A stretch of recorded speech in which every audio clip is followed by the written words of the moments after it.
Hey guys, first of all, I apologize if there's any interruption by the phone. There's going to be a call coming in real soon, so I do apologize for that.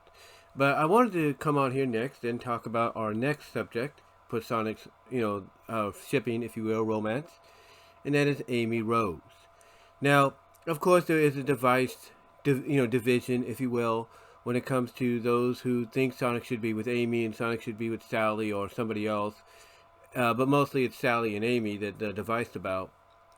And that's fine. Everybody has their preferences. I mean, you look at anime, and everybody feels like somebody should be with somebody. You know, like you look at Naruto. Well, I think that's how it's pronounced, Naruto, if you will.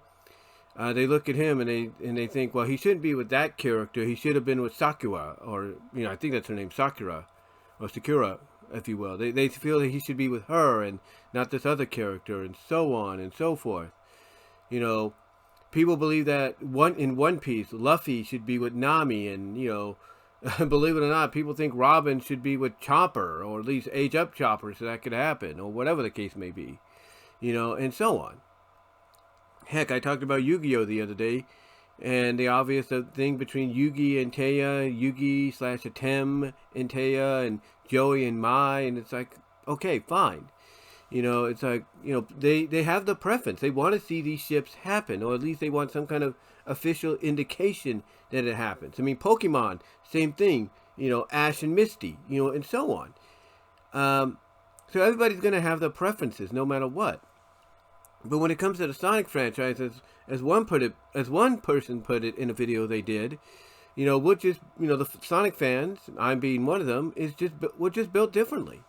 We're just built differently and everything, and especially, and that's especially, I guess you could say, how's the word? What word am I looking for here?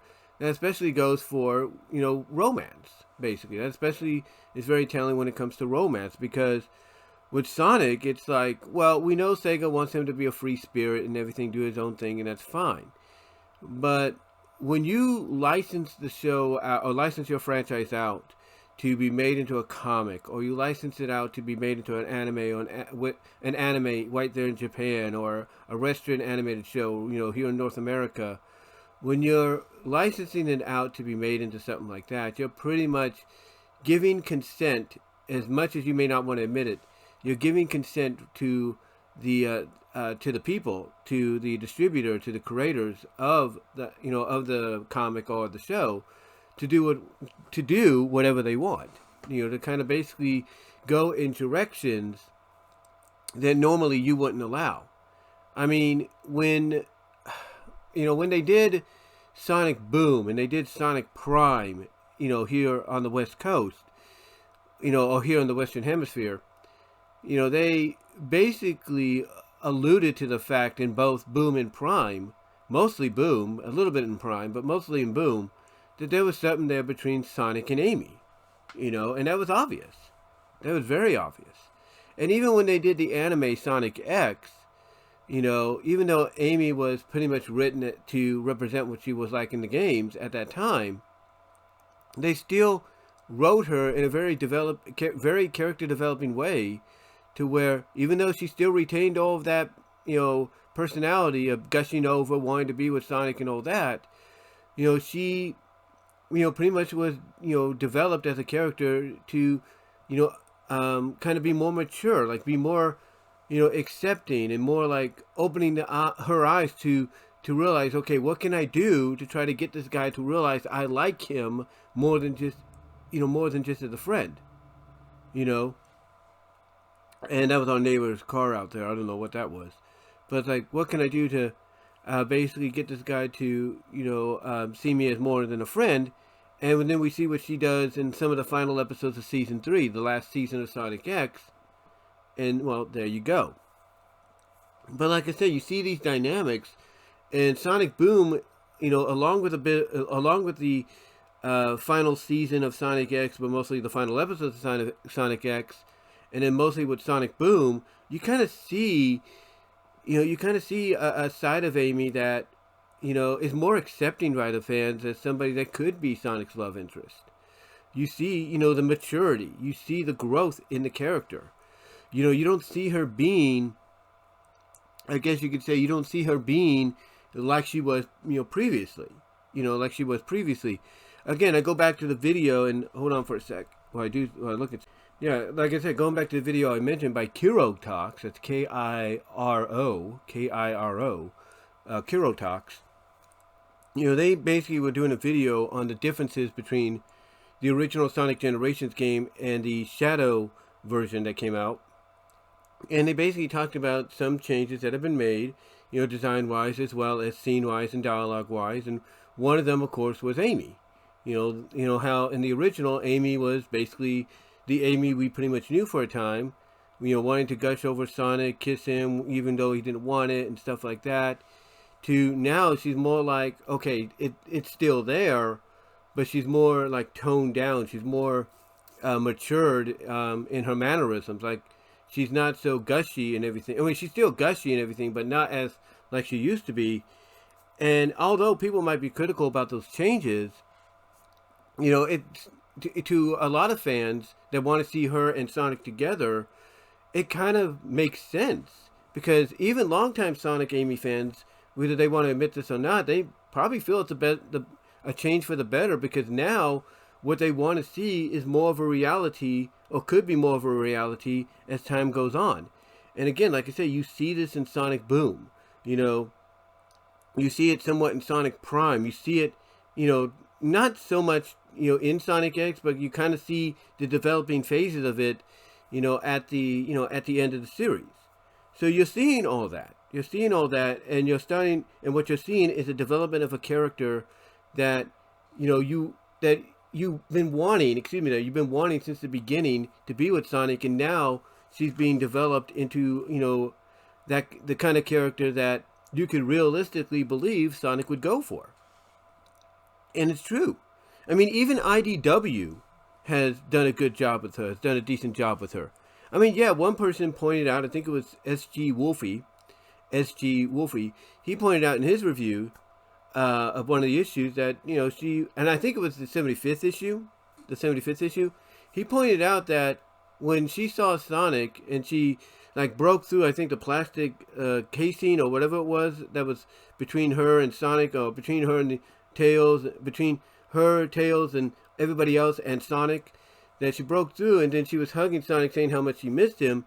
He acknowledged that, she's still very much the same kind of Amy, but as I mentioned earlier, the difference, though, even though you could still see traits of that Amy in there, she's, the difference is she's matured.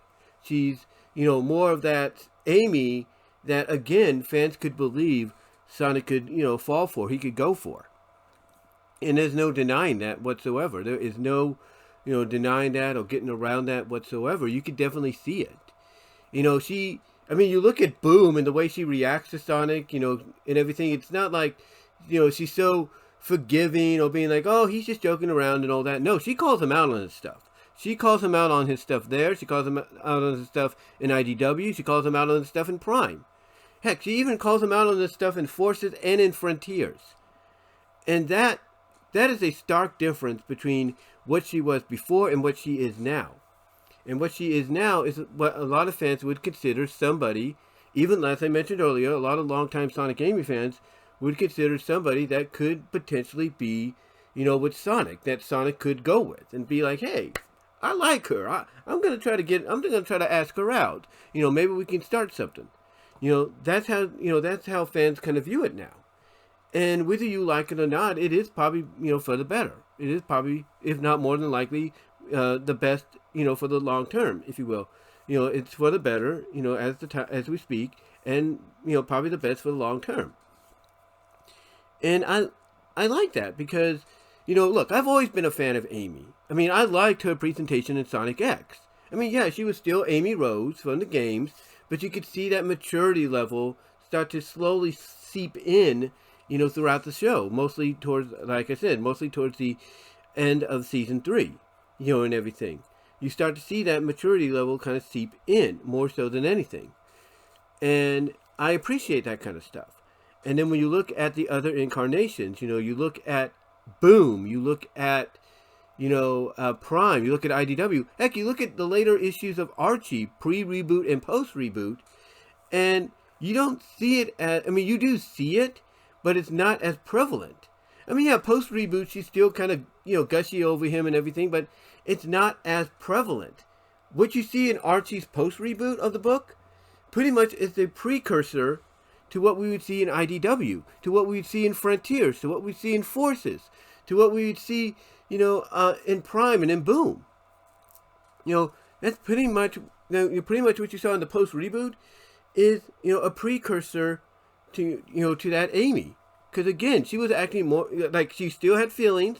She still was, attracted to Sonic. She still wanted to be with him, but she was more like in control, more like, leveled off to where, if they gave Ian Flynn the okay to be like, okay, post reboot Sonic and Amy together, it could be, Ian would probably write a story to where it'd be more acceptable and believable that they would end up together, and it would work. But unfortunately, that didn't happen. But yet, you still get that kind of Amy Rose, but a bit more mature, a bit more developed in IDW, but still with those traits. And I appreciate that. I really do. I mean, even pre-reboot Amy was pretty much getting there as well. I mean, yeah, when she first started out, she was still Amy from the games, the early games and all that. But when you got to like the 200s and the 220s and everything, it's like you start seeing that maturity level start to develop. Just like with X towards the final episodes in the final season, you start seeing that maturity level, in that same atmosphere, on that same way, develop in the comics. Like in 222, of all moments, and I really appreciated this, of all moments, she comes and she saves Sonic and Sally, from this mob of asking them so many questions and disrupting their date and everything. And she's the last person you would expect. And she's basically coming in and telling them, leave these two alone. Let them have peace. Leave them alone. And even when a Patreon asks them, aren't you the girl that likes Sonic or believes Sonic's your boyfriend and all that? Her answer is not like, oh, are you going to ask me that? Okay, smash into the ground, smashy, smashy. No, her answer is very mature and very mature and accepting and believable. She basically says, yes, I still love Sonic, and yes, I believe I will be his someday, but my main priority, when it comes to loving Sonic and caring for him, is his happiness. And if being with Sally, dating her, and her being his girlfriend is gonna what makes him happy, then I'm happy for him. And that's a great answer. That is a very mature answer for the character. And again, you start slowly seeing in that issue, and all that, you start seeing the growth development happen. Even when they split off into two separate teams, and it was her, Tails, and Sonic going after the Death Egg to rescue Sally, when she was Mecha Sally, you still saw bits and pieces of, the Amy that gushed over and, fawned over Sonic there, but they were slowly being replaced by the more mature, more focused, Amy Rose that we'd come to know and love today.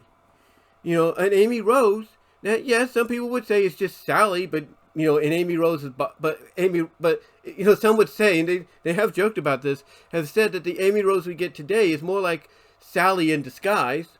And yes, there are traits of Sally in there, you could tell that.